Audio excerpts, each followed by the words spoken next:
Hi, welcome back to the Interaxis YouTube channel, interaxis.io. We're going on in our series about how blockchain, decentralized ledger technologies, decentralized finance is impacting different industries. In this video, we're going to talk about how it's impacting oil and gas. Now, I live in Houston, Texas. We're in Texas, and we definitely see how blockchain can impact oil and gas. Oil and gas is a very old industry.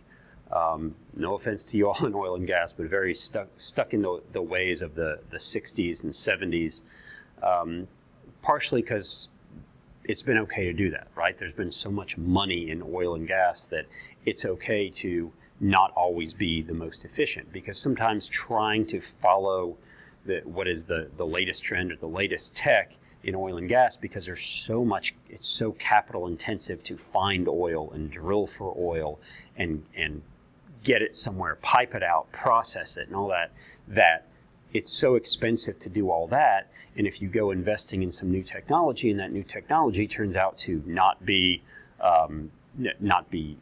well utilized, not be the best thing for your company, then you're actually moving backwards. So you kind of go, look, we're spending all of our money to go find the oil, and once we do, we make so much more money. We don't need to go with the latest and greatest technology until we're absolutely sure that it's going to work. So that's kind of what we've seen in oil and gas. However, blockchain, decentralized ledgers have the ability to make oil and gas so much more efficient and so much different than how we see it today. So let's try to delve in to how blockchain, decentralized ledgers will affect oil and gas. We can start all the way back at the beginning in terms of who owns the land, who owns the mineral rights.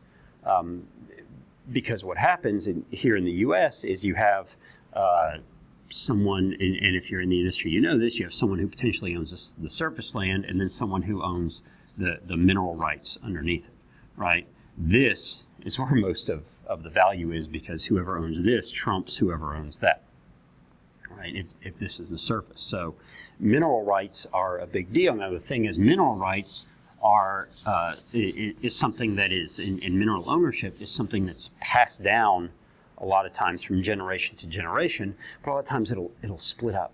So if my great grandfather had a bunch of land with all the mineral rights underneath it, and he died and it got split among his 4 kids, and then they died and it got split amongst their, total of 16 kids or whatever, you start to see where I might have like a 64th interest in some drilling that's going on, some oil that's coming out of the ground somewhere, right? It's really hard to track that down, and I might even not know I have it. It might have gotten passed down and I don't know I have it.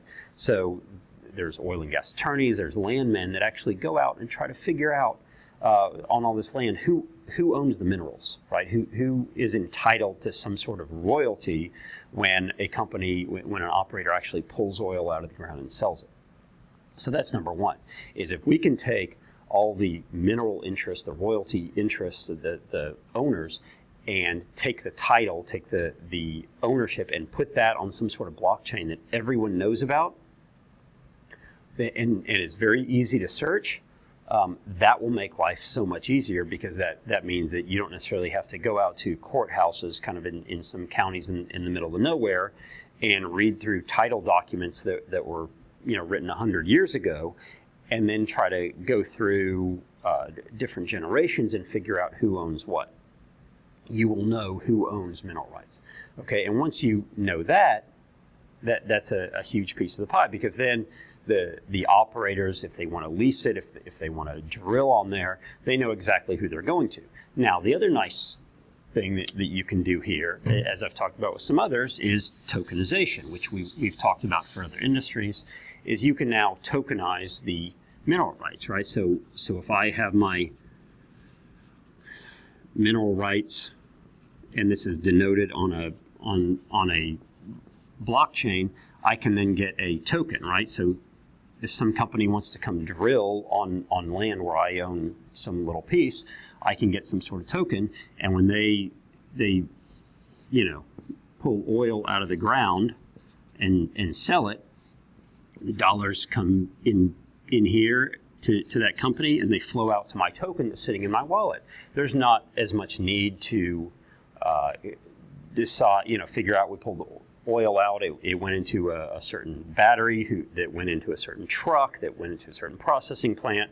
It's real easy once the money gets back to the main company to just distribute to all the token holders, because that has already been put into this blockchain system, and it just gets distributed. And then I can go, if I go sell those rights potentially, whoever buys it from me, they're just buying the token, and it just goes to their wallet.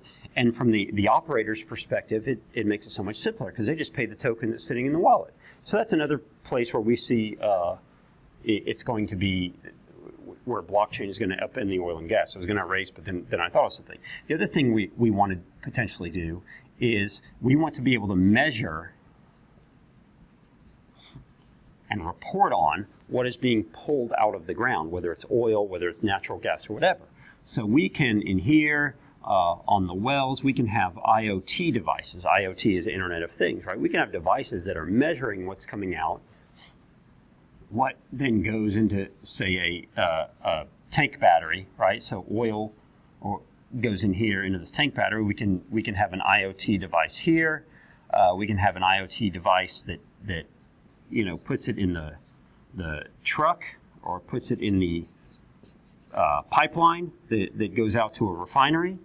Okay, we can have IoT devices here, and we can know along the way how much oil is coming out of the ground, getting into this tank, getting into this truck, getting into this pipeline.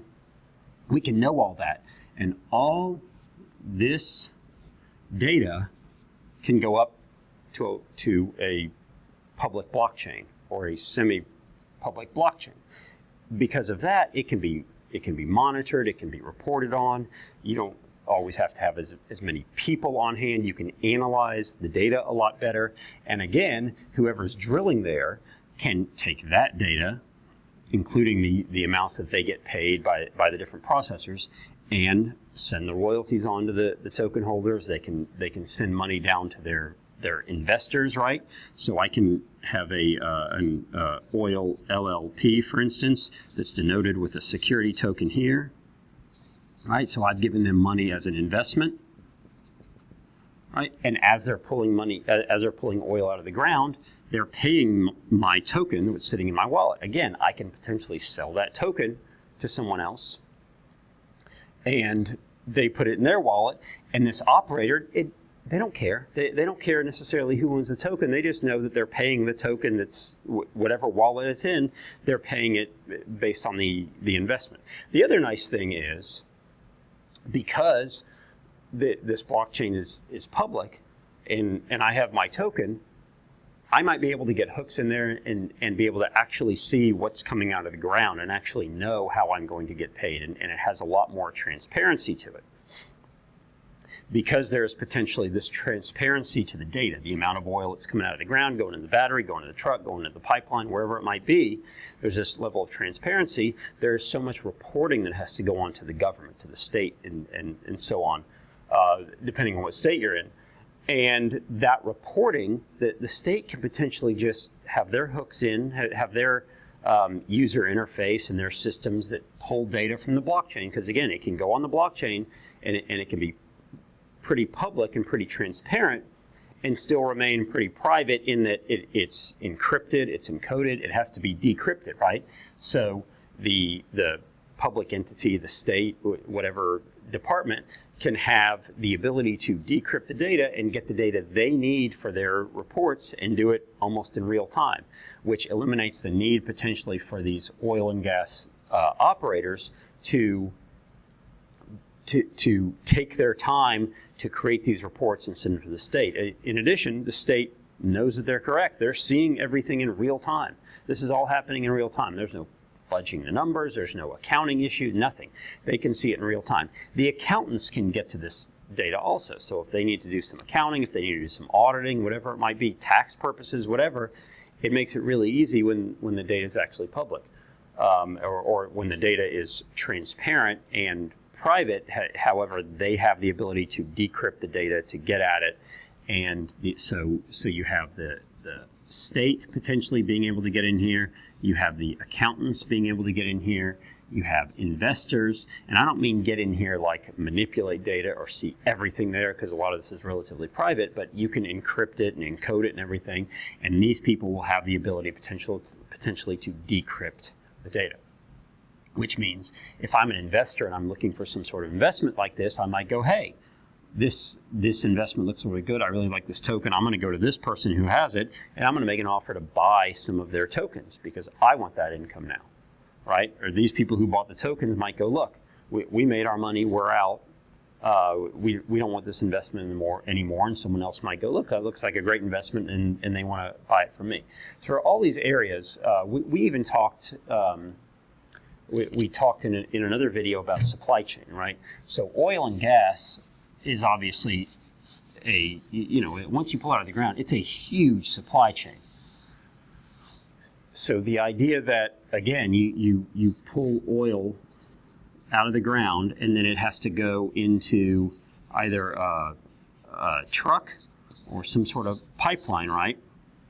And as, let's say this truck goes from here to the processor or the purchaser, okay, once the truck gets here, and you can have GPS devices, right, that state when the truck got here, when the truck got unloaded, you have a smart contract that governs this, and it knows that when this happens, when the truck gets here, and it measures, okay, all this oil got off of this truck and went to this processor, smart contract springs into effect, the processor now owns it, and is taking ownership of it, and there's money, possibly in the form of some sort of cryptocurrency, stablecoin, whatever it might be, going back to the operator, and it can be immediate. No more waiting 30, 60, 90, 120 days for this operator to get paid, which means they have to wait another 60 or 90 days before they pay the royalty owners because they have to do their bookkeeping. This can all happen in a matter of minutes, in a matter of days, hours, whatever it might be.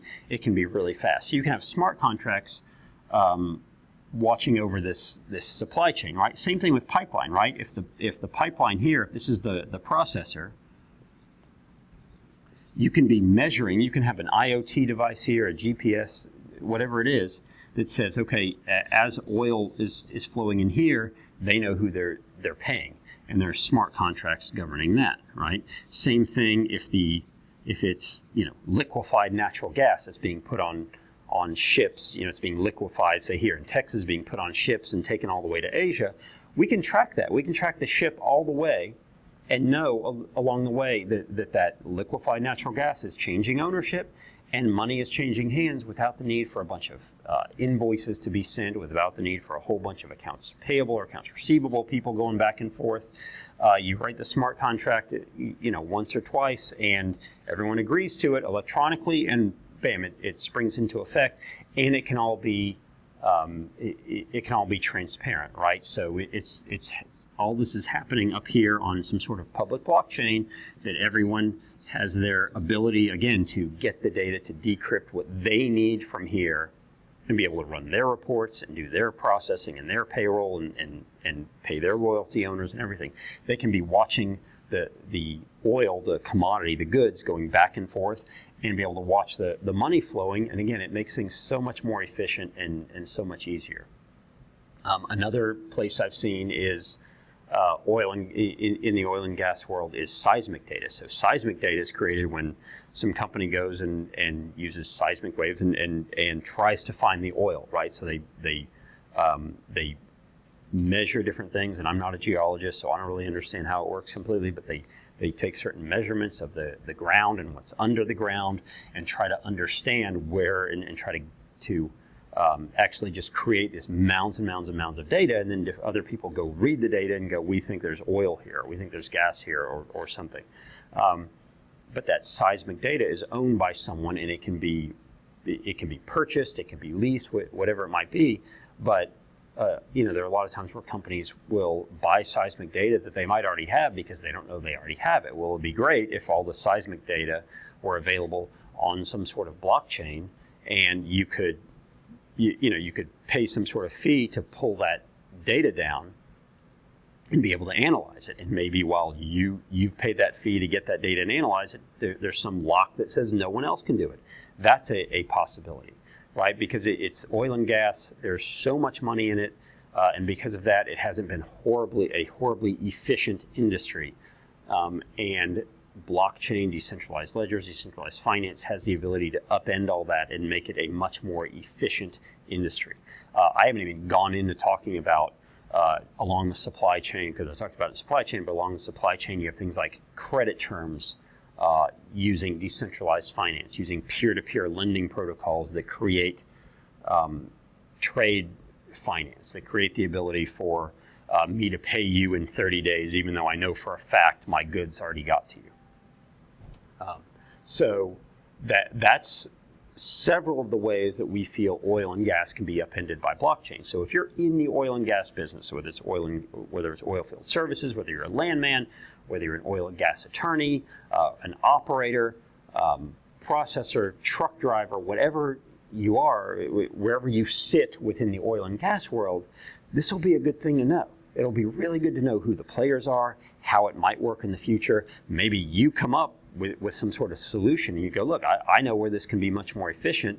I just need to talk to some programmers and figure out how to take the process that's in my head, the process that I know, and put it in this blockchain world, in this programmatic world, where we can put smart contracts around it. We can make it relatively transparent. We can make it we can make it on a public blockchain. We can make it immutable. That's really important.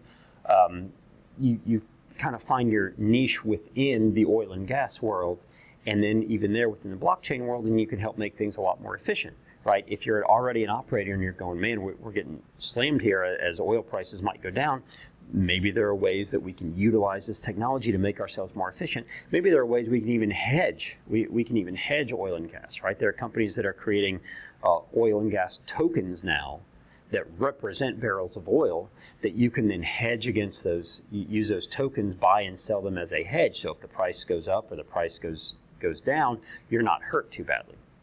There's all sorts of ways where oil and gas can be made much more efficient and kind of be upended and disrupted a bit when we utilize blockchain technology, decentralized ledgers, decentralized finance. So if you have more questions about it, email us, info@interaxis.io, hit our Twitter @interaxis8, number 8. Check out our other videos. Interaxis.io is a website, and we hope to see you in future videos.